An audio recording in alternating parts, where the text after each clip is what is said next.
облысы Қарасай ауданы Көкжиек ауылында орта мектебінің бірінші сынып оқушысы Серікбол Қаракөз Айбекқызы, сынып жетекшісі Бекмырза Анубердіқызы Мұқағали Мақатаевтың «Үш бақытым» ең бірінші бақытым. Халқым менің, соған берем ойымның алтын теңін. Ол бар болса мен бармын, қор болмаймын, қымбатырақ алтыннан нарқым менің.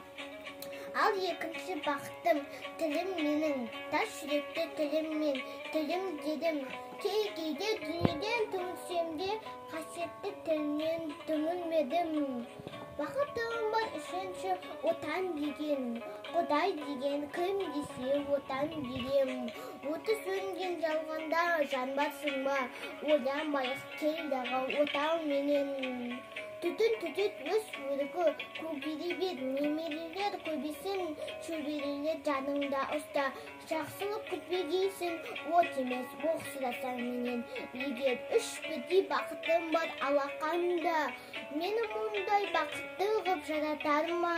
Үш көңілін төгіп аспанымнан, Атырау, Алтай, Арқа, Алатауға.